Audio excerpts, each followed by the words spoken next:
Welcome to episode number 9 of No Ideas Original. Shannon About and the that. good brother Mr. Rob. Today we're about joined that? by the legend, DJ Ron G. What's up, Ron? How you What doing, up? brother? What up?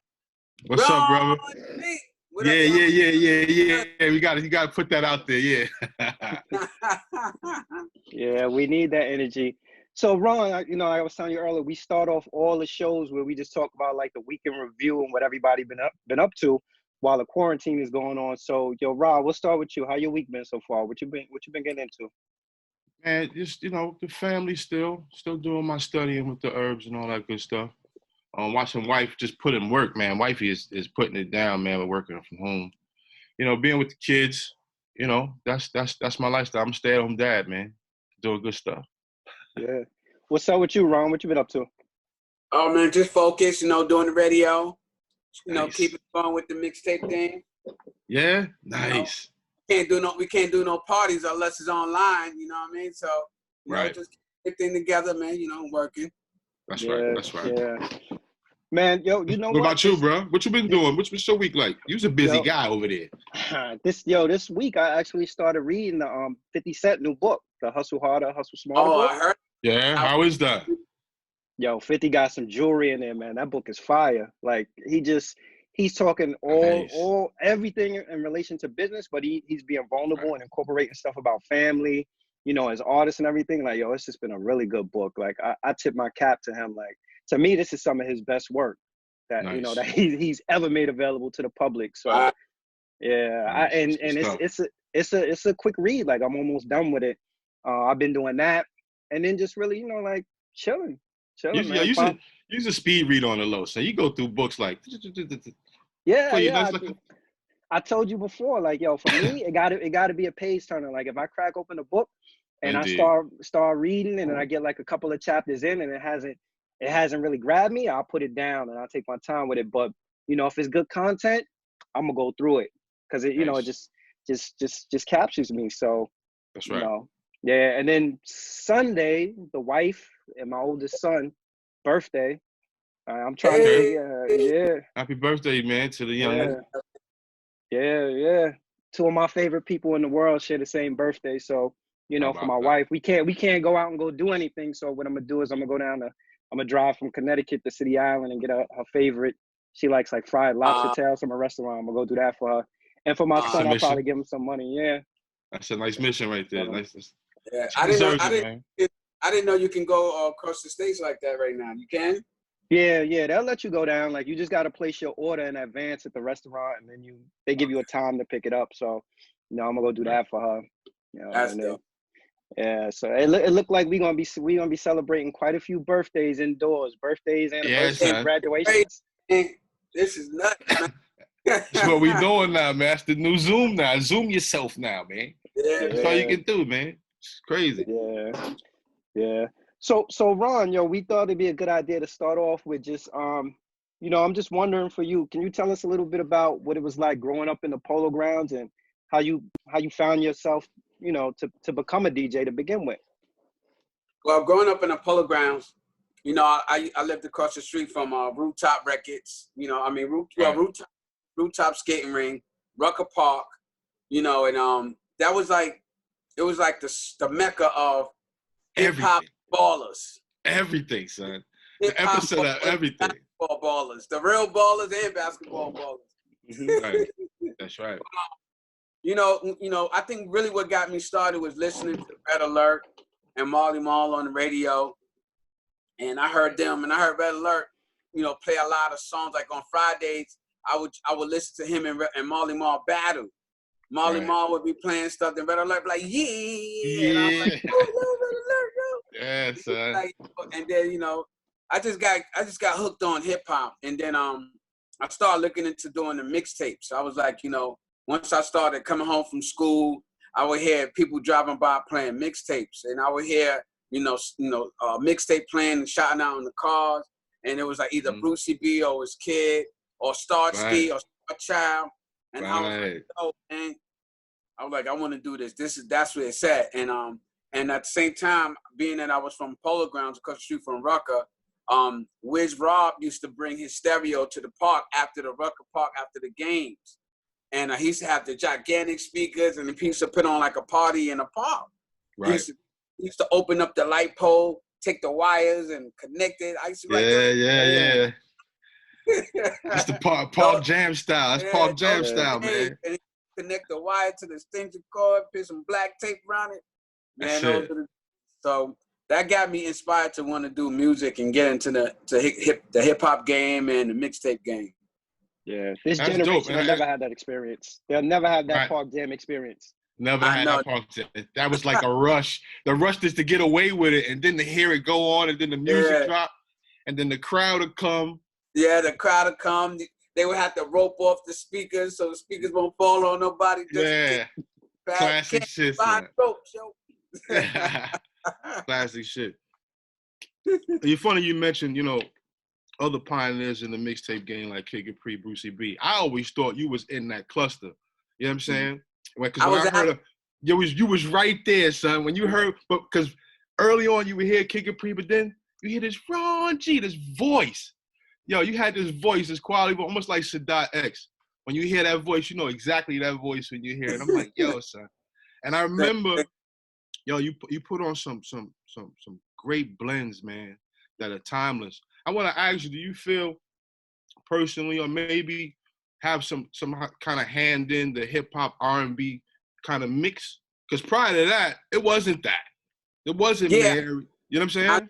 I feel that I played a big part in it because, what I did was, when I was younger, I was really trying to please my moms. You know what I mean? My mother, she was really like a big Michael Jackson fan, Lou Rawls, Diana Ross, all those older artists, and Temptations, Ever King. Good soul, that good soul. Yeah, and Teddy Pendergrass, and she was always in her love soul vibe. And whenever I would play Grandmaster Flash in the Fury 5 or Spoonie G, she'd be like, "Turn it down, I can't hear my do down." And I said, like, "Oh man, this is crazy." And then I just say, you know what?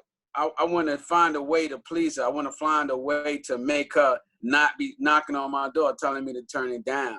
So one day I was just experimenting because she used to have 8-track tapes in her room, cassettes, and I would go in her room, like when she go to the kitchen, and I'd steal Lou Rawls cassette or 8-track, and then like back in the days living in projects, people would throw out 8-track players like nothing. You know what I mean? Sir. You can go by. Sometimes you can go buy a garbage can. You can go buy the garbage and see a crate of records sitting there. Like, somebody crazy? How you put a crate of records? My building was heaven. A lot of people didn't know. What? They throw away stuff. I would say, learning from the park. Remember when the wires are cut in the park from the light bulb? Yes, people would pop cords. I'm like, well, I got me a new 8-track player, and I go, let's tape that wire back, play it like nothing, and the next thing I just started playing with the sound. Like I said, well, let me see how this would sound. And I still overall got the inspiration from Red Alert and Marley Marl. And one thing I did get from Marley Marl was when Marley Marl would put out songs, he had a heavy bass to it. Like he had made 808 like for hip hop, New York hip hop. He made it famous. So what I started doing was I started trying to take the R&B songs and the hip hop songs to see if I could put something together. And one day something sounded okay. I was like, it sounds all right. So then I go to my friends in the neighborhood that I would hang out with. I was like, yo, how this sound? They're like, yo, G, I think you got something, man. And then my mother wasn't mad. She wasn't knocking on my door telling me to turn it down anymore. She was like, okay, baby, I hear it. And I was she bought into it. Yeah, she fell right into it. So I felt like I had something. So I said, well, if I can please the younger generation and the older generation at the same time, I feel like I could merge something together. I could merge this together. And I think I did a good job at doing that. So to some degree, yeah, I feel like I played a big part in the way hip hop and R&B started to turn out. Yeah, man. That's a fact.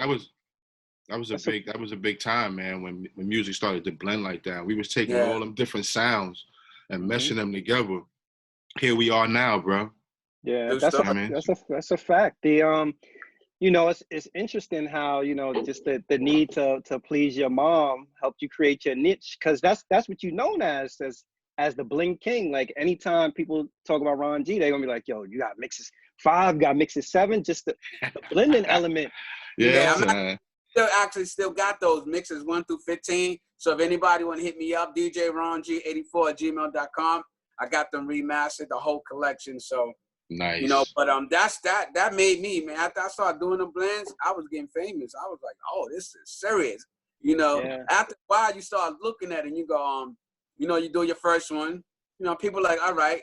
By the time I got the mixes 3, I was famous. I was like, yeah. They was all over the place, son. They was all over the place, for real. I was like, yo, I'm only 16, man. Yo, let me tell you the impact on the culture. Like, yo, I grew up in the Bronx, right? I grew up in the South Bronx. And we always be waiting, like, yo, when the new Ron G tape coming out. Yes, sir. We get the new Ron G tape and go get an OJ and just ride around banging the new Ron G tape. It was $30 an hour. How was it? Was banging out? Yeah. Oh man. OJ time, son. The systems and we used to be like, yo. Yeah, I kid you not. I remember doing that and going to a church league, twisted, son. And I'm OJ, and we used to pull up at this church every day, son. Every Saturday. Oh man. When we think about OJ, you know, I always thought about, you know, the Harlem Cab Service, because when OJ was popular, then Harlem Cab Service started blowing up, and I got cool with a lot of the Africans, and they were like, Ranji, you the everybody loved Ranji. I used to be. It was an era that you just had to be there to understand. Man. We were doing good things, man. We were doing good things. How did you determine the frequency in terms of how often you want to drop a tape? I first started off doing it like once every 2 months or once every month and a half.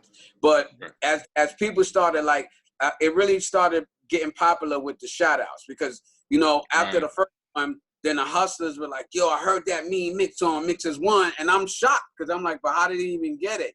You know what I mean? Like, how did he know? But at the same time, one of my methods was, you know, when the Rucker Park had their little tournaments, people had 2 things they would do. They would either drive up and down 8th Avenue to show off in front of the girls, or they was heading to the next gas station. And the next gas station on 145th Street. And I was just like, but I'll be there as soon as Rucker's over. And clean up. That started it all. So every time, like after a basketball game, I'll go right to the gas stations, or I catch people at the lights. And then when they started saying that they wanted to shout out on the next one, that kind of helped me speed up the process for the next one. You know what I mean? Right.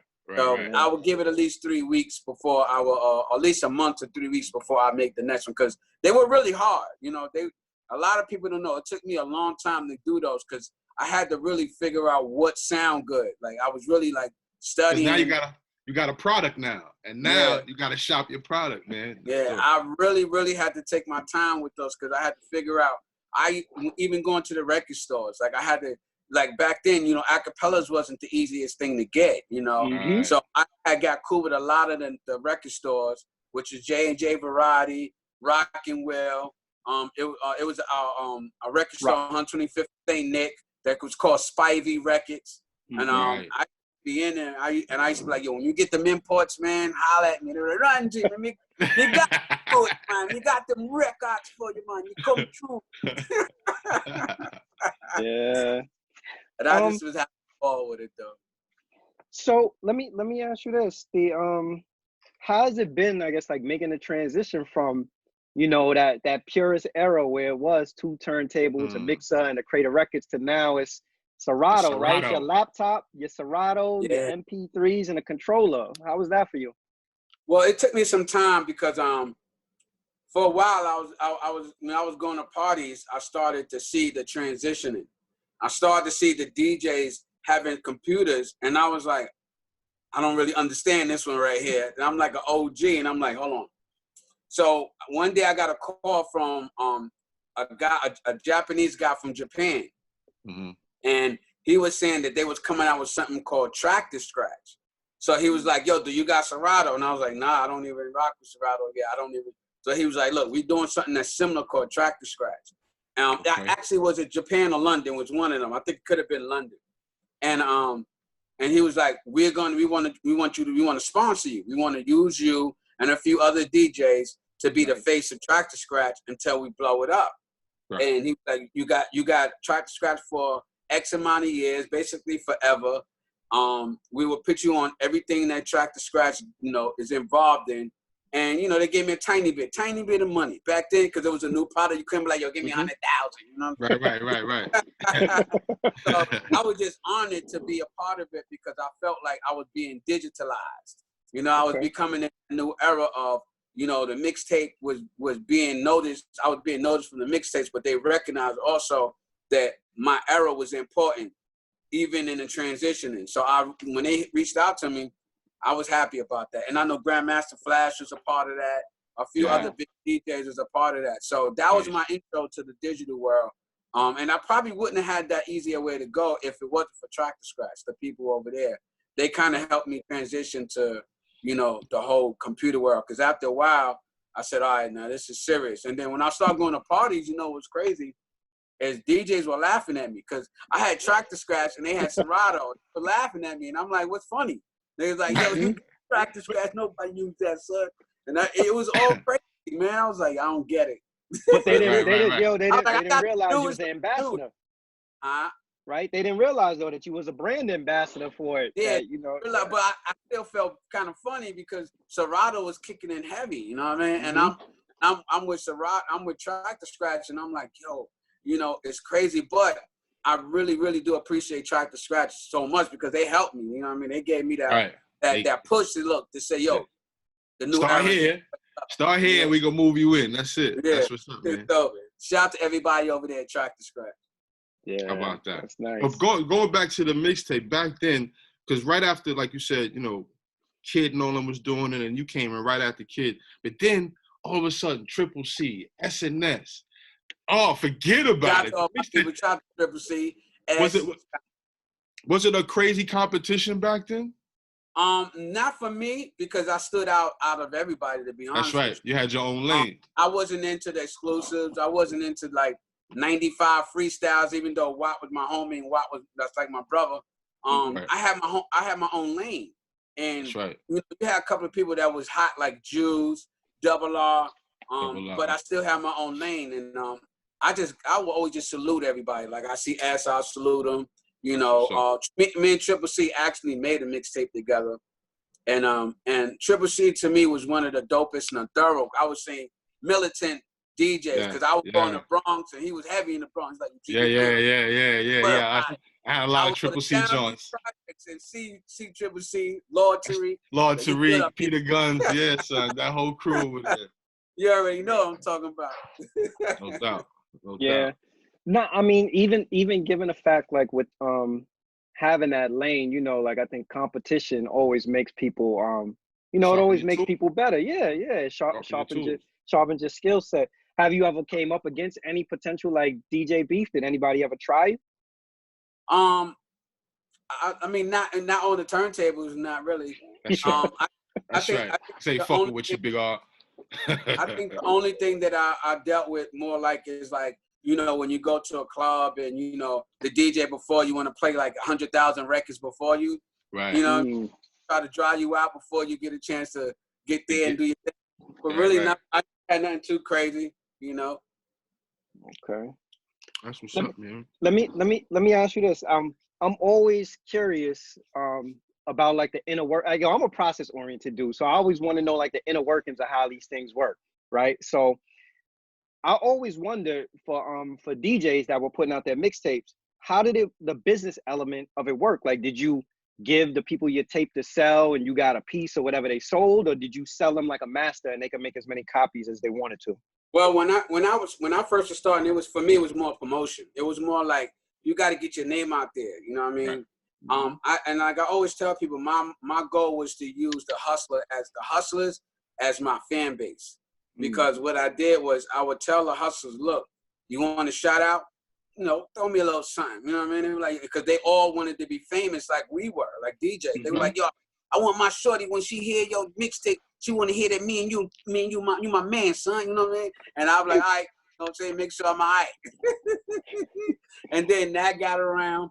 Then, sometimes you have to give them out. certain places you go. And that kind of built me a fan base. You know what I mean? Mm-hmm. That helped me get a fan base, you know. And then the Africans salute a lot of the Africans and my brothers, like Abraham, Mm-hmm. a lot of Africans on Canal Street, Jamaica Queen.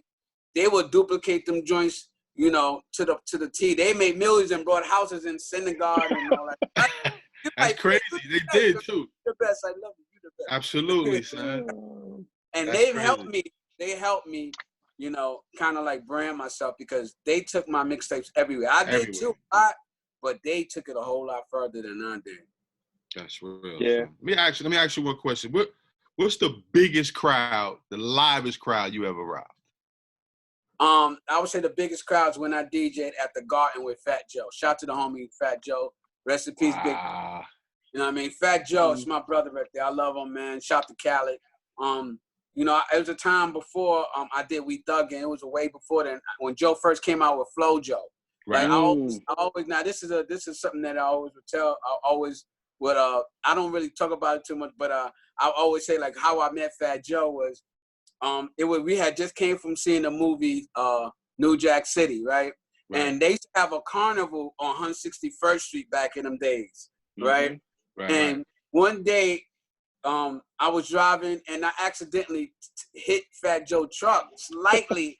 And I didn't know who this dude was. I was scared, man. Fat Joe jumped out the truck. He was like, yo. When I said, oh, Fat Joe, yo, I didn't know who he was. So I was like, yo, my bad. He was like, yo. I was like, yo, you know, we had like a slight little conversation. He was like, yo, what you do? And I was like, yo, I'm a DJ. I was like, yo, I'm Ron G. He was like, Ron G?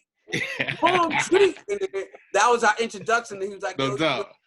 We kind of like built from there. And I'm telling you, for those who know Fat Joe, you know, Fat Joe never played any games. And for you to tap the back of his truck and he ain't do nothing to you. Yeah.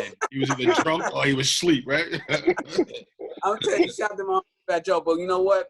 I started hanging around Fat Joe for a minute. And shout to you know, the whole Terror Squad. And what Joe did was he gave me my first opportunity to DJ with him at Madison Square Garden. It had to be at least 40,000 people that day. And he did Flow Joe. He was like, you got to Flow Joe. And what my job was to do was to like kind of like hype the crowd up before he did actual Flow Joe. And it was a moment that I will never forget. At the Garden, I've never been in the Garden again. Right, that's home base right there for you, man. I have never touched the Madison Square Garden again, but that was my first time, and I owed that to Fat Joe. Wow, big shout out to Fat Joe. 40,000 strong. Yeah. How about that? Let me ask you this: so the mixtape game sort of transition, you know, and we should say also rest in peace to Love Bugstar Ski, right? Yeah, but the mixtape game transition, like it went from, you know, the Kid Capri tapes to you having it with the blends. Then it seemed like from a consumer standpoint that mixing altogether was just out the gate. Like forget a mix, whoever got the new record. That's what it is. That's what it's about. You know, what was your response to that? What did you think about that? Well, I always thought that, I always say this when people ask that question. I say what happened was the hip hop community was nosy. And the reason why I say they were nosy is because they could not wait for the song to come out. Right. That changed the game. You know, when I was doing the mixtapes, it wasn't about the new song. It's about your creativity with the song you have. You know, but then when the hip hop community was like, yo, I want that record first. I want to go be able to tell my boy I had this first. I want to be able to tell my people I heard this on the radio first. That changed the game. You see what I'm saying? So certain DJs started saying, look, I got this first. I wasn't really into that because I didn't want no beef with no rappers. I didn't want no beef with no celebrities. I just said, I'm going to just stay creative on my craft. But other DJs were able to take advantage of that because they would become friends with the engineers, or the engineers were their homeboys or stupid people, or they had some money they was giving people to get these songs. But that's what happened. It changed the game. Yeah. That's right. Yeah. That's right, man. The showmanship and the skills kind of declined as a result of it, right? Yeah, all together, it just the whole circle changed because people was like, yo, I want this first, you know. And I think to me personally, that was a business move, because if you were able to get a song before it came out, you can do various things with that. You can either make money, or you can your fan base or your clientele will go up, you know. So it's various things that people probably was doing with that song first, or that album first, or that mixtape first, you know. Right, so right. Now I changed the game. You know, it's crazy. Intricately though, as a DJ, DJs are responsible for the birth of the producer, so to speak, because when they sample the beat, they got to find the break in the beat. Yeah. And that's how DJs used to do back in the party. They just took the break, and that's what you rocked off of. That's what you danced off of. That's what you rhythm. That's everything. You know what I'm saying? How you feel about that? Now, you know, knowing that damn DJs is finding breaks and beats now. Now they know where they cut there, go ahead, they chopping it up. Yo. Well, that you know, that era was a slight before me, but that's kind of what I did too. You know, like when I buy these breakbeat records and these loops, I would find loops, and then I would take the loops and put the loops behind the acapellas. So it's all the same thing. The only thing I did with it was put a vocal in it. But that was the mecca of a DJ, which is finding them breaks and making breaks big and making and being creative with them, turning them into something else. That's it became whole. Them little breaks became whole songs, yo. Hip hop. That's hip hop. That's hip hop all day. And R&B now too. That's right. Yeah. That's right, man. Yeah. Good stuff, man. So you made the transition from a mixtape DJ to a successful producer, right? You had an opportunity to produce for some big name people. I seen that one of the people you got credit for producing for is you had a chance to do something for Michael Jackson. Yes, I did a song for a remix for Michael Jackson. You know, at the time I was a on staff producer for Sony. Shout out to my man D-Mac, Dave McPherson, Tommy Mottola, Corey Rooney. At the time, they were the big heads up there at Sony. So Miss Jones actually introduced me to Dave McPherson because she was writing songs and she was selling songs. And she just hit me one day and said, a guy named Dave McPherson wanted to meet you at Sony. And I was like, word? And she was like, yeah. So, and then one day I took the meeting with him, and that started the whole thing for me. I mean, I had did something before for Miss Jones because I did Where I Want to Be Boy. So because I was already looping beats, I was already having that sense, like you were just saying, from, you know, that producer and the DJ standpoint. But when Miss Jones' single came out, Where I Want to Be Boy, and we kind of blew up, I think she started off selling like 200,000 records. Eventually she would go. But from a DJ from the neighborhood and from an R&B artist that was coming from Queens, that was big for us at that time. We was like, absolutely. We did this in a room, you know what I mean? Like, and then Chill Will and Del Fresh being a part of it, because Del Fresh was going on tour, Miss Jones was singing, and Chill Will had additional production and remixes on the song. So it was all so dope. But as a fan, I feel like I can remember everything that just happened right there. Yeah, it was crazy. Like I can see that happening now, and now I'm behind. It was crazy, son. This is good stuff. So I am responsible for bringing Miss Jones into Stepson Entertainment with Bill Stephanie. I got her first deal. So all that stuff kind of like helped me see that I can do the production thing. So by the time I got to Sony, Dave McPherson was like, yo, I want to hear what you got. So I said, well, you know, Dave, I'm an R&B hip hop guy. You know, that's my thing. You know, he was like, I know. Let me see what you got. So I said, all right. So my first opportunity he gave me was Jennifer Lopez, All I Have, and he was like, yo, come back with something. And I was like, all right. So what I did was, I tell people all the time, Cameron don't even know how much he inspired me, but Cameron had that song, Oh Boy. Yes. And I was like, yo, I was so crazy because Just Blaze, if I'm not mistaken, he did that beat. And I was like, yo, this beat crazy how you flipped that. I was like, yo, I'm going to jack that drum pad. But, you know, Deborah Law's, that song, Very Special, was my mother's favorite song. Right. So, yeah, so like I said, she also was my inspiration on that too. So, she used to always play Very Special in the house. So I said, you know what? Let me see if this works. I kind of like, I chopped up Very Special. I had my keyboard player, AVH, play the bass. And then I kind of flipped Old Boy drum pattern because I heard how Cam had did it and Just Blaze had did it. So I kind of like took the elements of that. Chopped it up. And then, when I took it to Dave, he was like, he jumped out of his seat. He got one. He got one. He was like, yo, J-Lo, go love this, man. And then he took up Corey Rooney.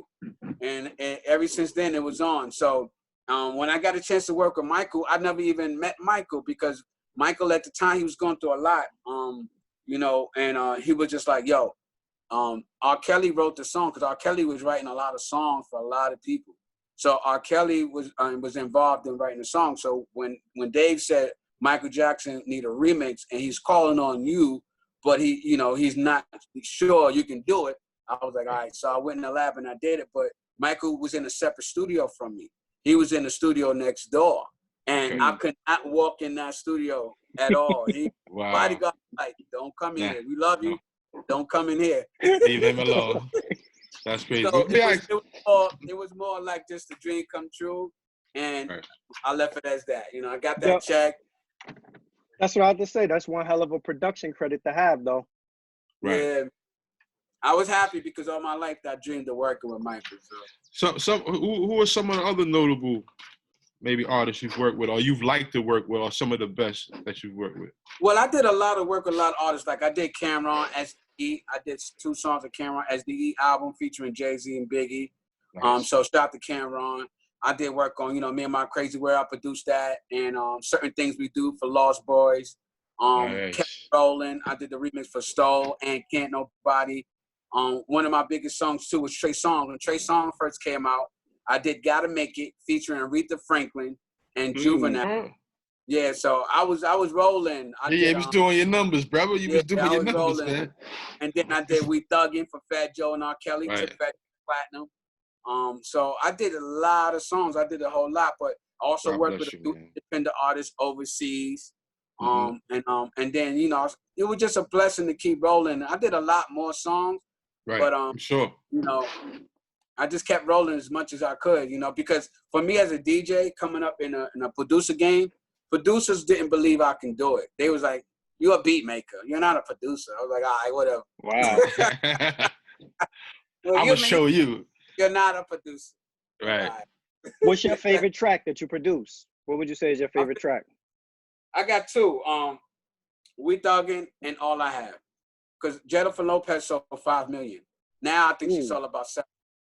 Talk that talk, brother. Yeah, talk that talk. Fat Joe's up 2. So, and every time I see Joe, he always be like, "Yo, I love you, man. You're the first person that ever helped me go platinum." So I'm really, really grateful for a lot of those blessings, man. So those are my 2 favorites. See that? Even though Michael Jackson was my favorite, it was a remix. It wasn't original. Like, it wasn't like I got royalties off of that. It was a remix. So in them days, you couldn't get royalties off of remixes. You can get that upfront fee and and the credit. Your credit be on them songs. I'll take it still. Yeah, I did. I was the man up in Sony. I was going in there with jeweled out. I was like, Cameron and story. Yeah, I'll take it. Let me ask you this. A few episodes ago, we did a show and we were talking about like finances and people, how people spent like their first big bag. You remember what your first big purchase was?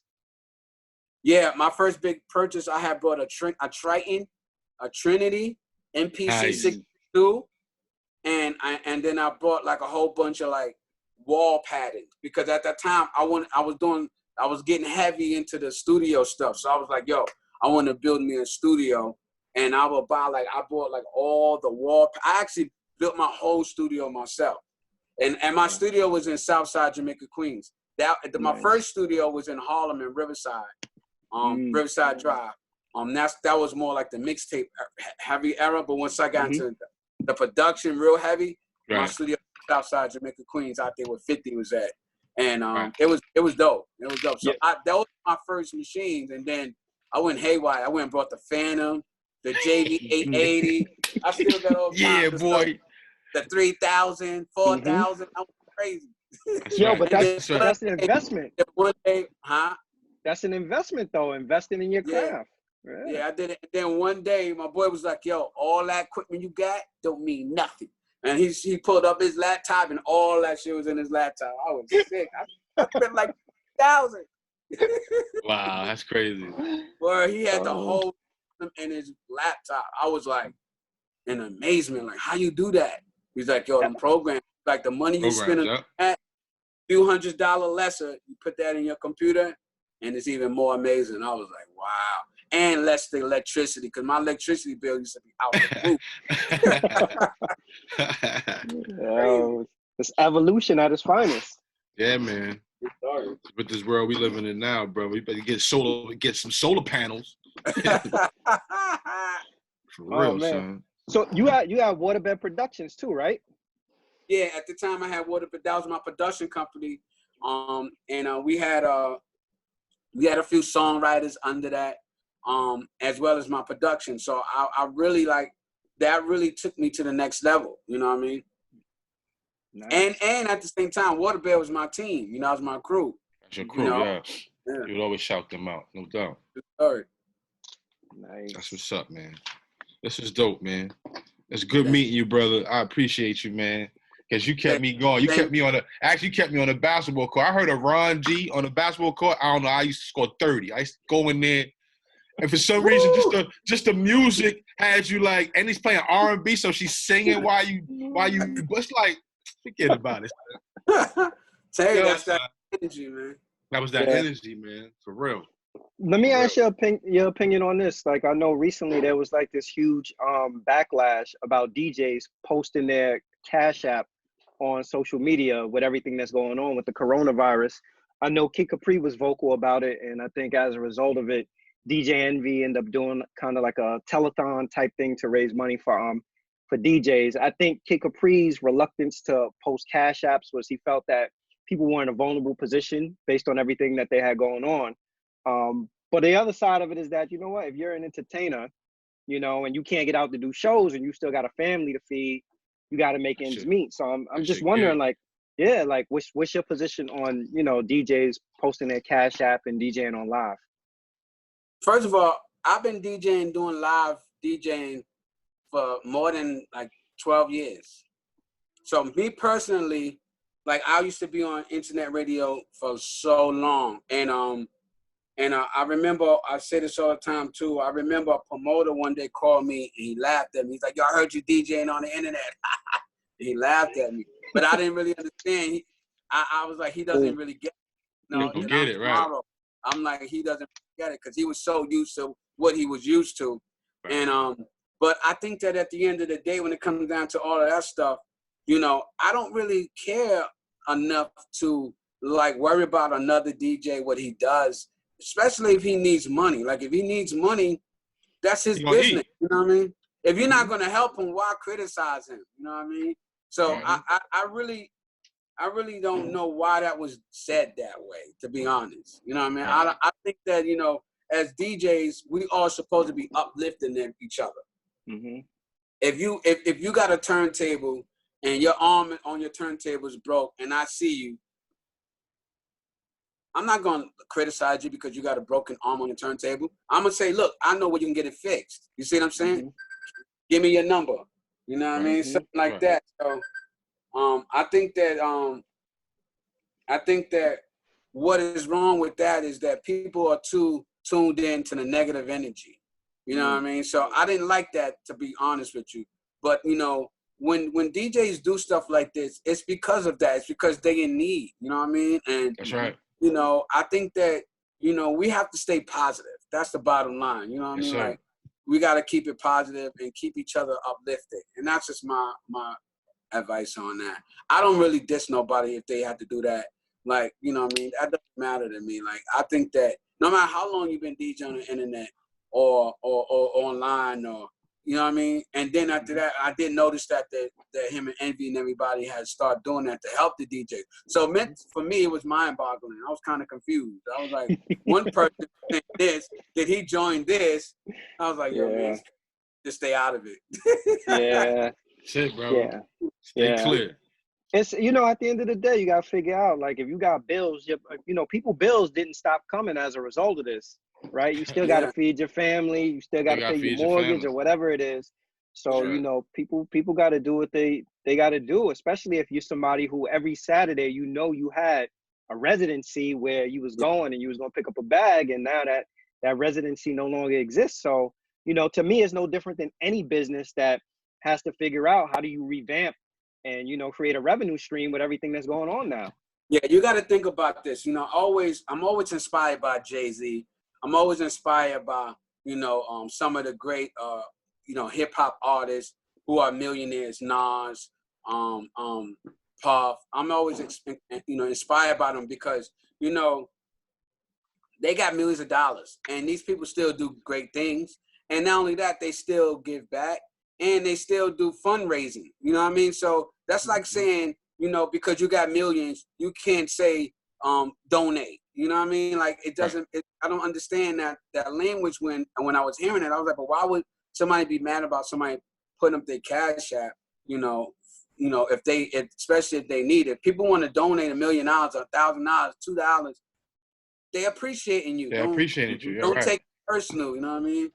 Especially in the time in which we're going through with all this quarantine, and we're going through astronomical drama and trauma like none other. You know what I'm saying? And we all stuck in the house listening to some good music, kind of to put people in a gentle place and be like, you know what? Everything's gonna be all right, son. True story. That's why I like, to be honest, that's why when I one of my inspirations now is D Nice. Shout out to my homie D Nice. When I saw D Nice, yo, the Bronx is rocking. I think the Bronx is rocking, son. Heavy. When I saw D Nice turn his Instagrams up, I mean, millions of people are out of nowhere. That didn't give me inspiration, and I was like, I've been trying to explain to people that you know, you don't have to be the biggest DJ, the baddest. It's just do you, and he turned it up. You know what I mean? So way up, son. D Nice, man. Shout out gave to D Nice, man. People inspiration. A lot of us DJs inspiration to stay focused. Because I'm like, if he could do it, we all can do it. Absolutely. Yeah. Absolutely. Tell us about Vodkilla DJs. I know my man DJ Silk is down with Vodkilla also. Yeah. Shout out to all of our, you know, I'm dressed to impress right now, the Vodkilla family. We actually doing an interview tomorrow with a lot of the Vodkilla DJs. And you know what it is Vodkilla, you know, Vodkilla, first of all, is tequila and vodka mixed. Shout out to my bro Anthony. And you know, it's a brand of liquor, right? And Mr. Cheeks is the ambassador of the brand from the Lost Boys. So he's always running with the bottle. I got my bottle right here, as you can see. You know, my Vodkilla bottle right here. Nice. And Mr. Cheeks is the brand ambassador. And what I did was I created the Vodkilla DJs. And you know, and to be honest, it was a story that the reason why I created the Vodkilla DJs is because when a lot of the other liquors was popular, I was trying to get in. I was like, yo, I want to be a Ciroc boy. I want to be down with this team or that team. And people was just like saying like, Ron, you know, we love you, but you know, get your numbers up. Like, now that was the comment to me, and I felt like, come on, like I'm the captain of the shit, man. How you right, son? You know what I mean? I may be several captains, you know what I mean? But I'm one of them. That's right. So I was like, you know what? Let me continue being what I am, a leader in what I do. So I created the Vodkilla DJs. And we just been moving, man. And then Anthony, he put down new people. And then Silk got down. And, you know, we got a couple of DJs who are big. And, you know, hopefully this summer we'll be doing some big things. I know Anthony had a little situation he was going through because there was another brand called Vodkilla that he was going through court with. And it kind of slowed us down a little bit. But I think it's some good news because he was telling me he won the case. So the case is settled now. So, right. So paperwork is straight, baby. Yeah, so hopefully this summer we be moving, we be doing some numbers, you know. It ain't easy in this liquor business for what he told me, but you know, as far as the DJs, man, we just doing what we love to do, you know. That's right. Yeah, man. Making good music. I see Tony Touch and Doo-Wop recently did, I guess, like a versus. Would you ever consider doing a versus? And if you did, who would you do one with? I spoke to Wop yesterday, man. Wop called me like, yo, I want you to battle Juice. I said, what? What? Nah, hold on, son. Let's get Swiss on the line. Get the paperwork in. Man. A blend verse? Ooh. Yeah. I told him, call Swiss Beats and Timberland now. I now, son. Get him on the phone. I said, Juice is my boy. He gangster with them blends too, man. But I'm gonna have to do some studying before we go in. That's right. Go in the chambers and come up with something nasty for him, bro. I said, Juice, I'm gonna tell you one story about Juice, man. I said Juice was the first DJ I saw with a Hummer. We all got like, you know, like we all had like Infinities, you know, little Hondas and little Benzes. Juice pulled up with a Hummer full of mixtapes. We was like, yo, what are you doing? He was a millionaire early. So Juice was always some blends too. So Wop hit me up and asked me if that was something I want to do. I told him, you know, speak to the Juice and see if, you know, if it's something that we can do to entertain the people. Nice. You know, and then I also got a call from Ted Smooth. And Ted Smooth was like, "Oh, you with it, Ron? You with it? Let's go. Let's do something, man. Let's go. So Let's get up in there. Putting something together too." And so I don't know, man. I said, man, you know, I'm gonna just see how I fall, but it's all for fun. So absolutely, you know, man. For the culture, man. Yeah, unless Swiss Beats and Timberland say, "Oh, you're gonna be sponsored by Rock Nation or something," then I want to check. You know what I'm talking about? Say less. That's right. Yeah. For real. Yeah. So let me ask you this: Do you think mixtapes are dead? And if they are dead, what killed mixtapes? I don't think mixtapes are dead. Because I actually still make mixtapes, but it did change a lot. I think what it is that I think a lot of DJs gave up on the mixtape craft. You know, I think that when the artist, I think, okay, let me rephrase that. I think what it was, a lot of the DJs got scared. I think when Drama the Drama and what's his name from Connecticut, let me think of his name from Connecticut, Big Mike. Okay, I think when Drama and Big Mike got caught in that little era, I think it scared everybody. You know what I mean? I was trying to understand what was going on with, you know, if you're making millions of dollars, you know they want in. It's just bottom line. It's bottom line, I mean? yeah. Like it's not $5 you make it. You know what I mean? Like when you start making the millions of dollars, you got to figure out a way to pay in. That's right. And I think that scared everybody. So a lot of the DJs gave up. And then the second thing was the websites. When all of this, I would say copyright laws came in, copyright laws came in, and the infringement laws came in. It complicated the mixtape era. You know, so you got to kind of understand where to go and what to do in order to keep rolling. Right. That's right. I was blessed to be able to kind of like figure it out, but overall, it's about control. We got a time frame on control right now. It's not going to be here for. When the streaming came in, the mixtape game changed even more. Right. You know what I mean? So you see how it go. But meanwhile, mixtapes ain't dead. It's just in a different form now. If you go on that, if you go on a lot of these other sites, it's still out here. You just got to figure out how to keep it rolling. And now our streets is the internet. You know what I mean? And everybody's on their phones, huh? Yeah. You got so now like before, like instead of me running to a gas station, be like, yo, I got that new Ron G. You know, now I'm just gonna make sure when people open up their phone, they can see, oh, Ron G just dropped that new joint. Let me download that right now. Right. Yeah. We just keep it together as much as we can until we own our own platform where we can do something on a bigger level.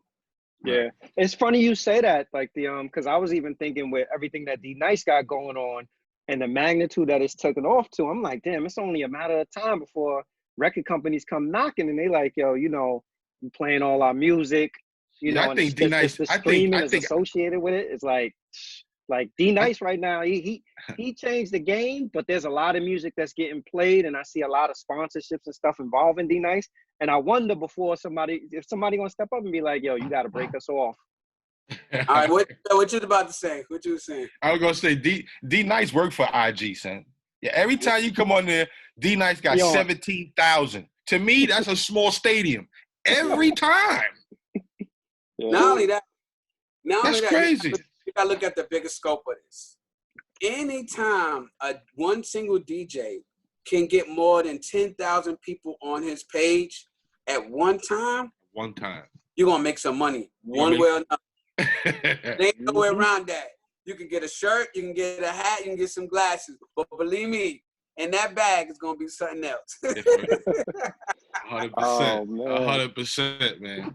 Yeah. 100%. I'm gonna just keep it honest, keep it simple.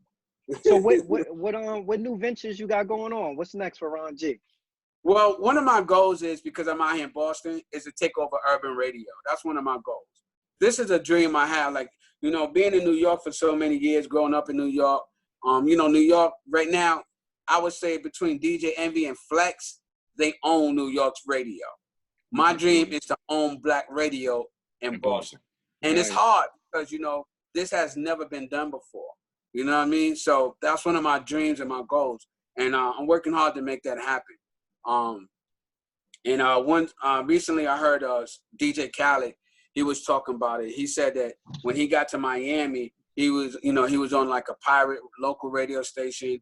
Then he wound up going to a big station. And then look where he at. He took over. You know what I mean? Now he's bigger than radio in general. You know what I mean? So one of my goals is to own urban radio out here. I'll either be a big part of the success platform of urban radio in Boston, or be a ownership some kind of way. You know what I mean? And then the second thing is I want to get back into you know, doing them hip hop and R&B production. Yeah, because, we need that, bro. Like when I hear certain songs that come out, I get inspired. You know what I mean? I hear certain songs, and I'm hearing now a lot of the artists are starting to sample these songs from the 90s and then revamp them. And to me, it's just dope. You know what I mean? To me, it's like, I want to get back into doing that again. And at the same time, keep this mixtape stuff alive and educate the younger generation on knowledge. Because to be an artist, to be a DJ, you got to know and love and educate yourself on your craft. Mm-hmm. What I say, Shannon. Anytime we on this show, what we going to talk about most? Knowledge, brother. Mm-hmm. Without that, we ain't got nothing, man. True story. And that's one of the things I did when I was younger. And I always hit myself in the back of my head, because my lawyer, right?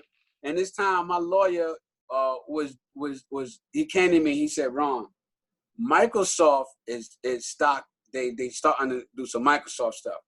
I'm getting in. And at that time, I had only got one check from Ms. Jones. And I think it was like $5,000. Right. He was like, give me this 5 stacks. Let me throw this in Microsoft. I'm already in Microsoft. You'll be rich forever. And I didn't believe him. I was young. You know, I wanted to go get me a diamond chain. I wanted to go get me some rings and things, you know. One day my lawyer called me. He was like, on his own island somewhere. I just was like, and I always say, I wish I was smart enough to understand tomorrow. You see what I'm saying? Yeah, I got you. That's why I say education is the key, because if you're kind of a step ahead, those type of opportunities you won't miss. You know, you won't your friend because he's not as smart, or you know, the next man because they're not as educated as this person. If I would have listened, I would have been in a better situation. When I see that Microsoft, my lawyer, he didn't tell you how much money he made. He retired from being a lawyer. Off of Microsoft. Yeah, Damn it. Damn it. Why if I was smart enough, I would have been. Man, tell you.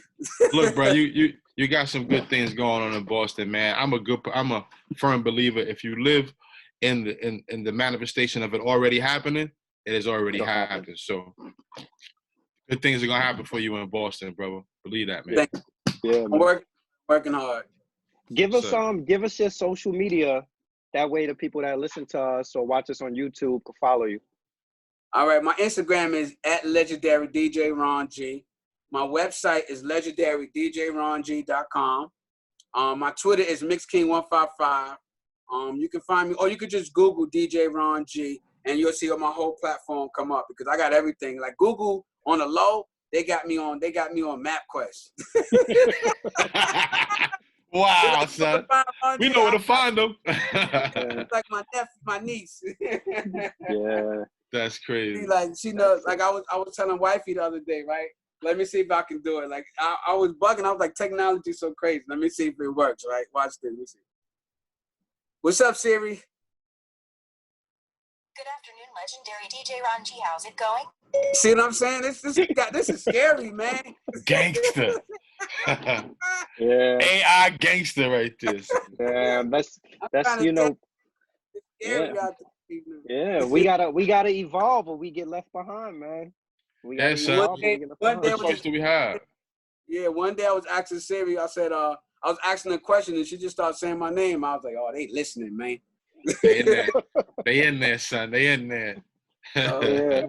For real. So in closing, anything else, Ron, you wanna say anything else? Well, I just want to tell everybody stay safe and healthy out there. You know, we're in a pandemic right now, and for me, I'm gonna let God lead the way for me. You know, I've been, hopefully, I'll be married soon. You know, that's one of my goals. Nice. The second thing is get back to this production game heavy, and just do the right thing to keep things together with my craft and my talent. You know, I feel like I'm talented, but at the same time, we got challenges in this business. This business, you got to really work hard. So. If I can get a lot of these things accomplished, I'm glad I'm doing radio. I'm glad I'm in production, creeping back up, and and if I can keep doing a few more things, I do online marketing. So if I can keep these things going, it's going to be a great thing for me. So I'm just focused. That's it, baby. Stay focused, man. Plus, I still look like I'm 25. You know what I'm saying? Yes, son. Yo, you look sick. He sound the same. Everything. It's like, yo, this is crazy, son. Yeah. Nah, it's dope that brother. you have the same passion that you had when you first started. Now that's how you know you're gonna win. Thanks, that's right, man. baby. Yeah. Thanks. So that's it for this episode of No Ideas Original. Follow us again on Instagram, No ID Orig. We're on Spotify, YouTube, Google Podcasts, Apple Podcasts, iHeartRadio. Legendary Ron G. Thanks again. We appreciate it. Thanks, y'all. Appreciate you, good brother. Yeah.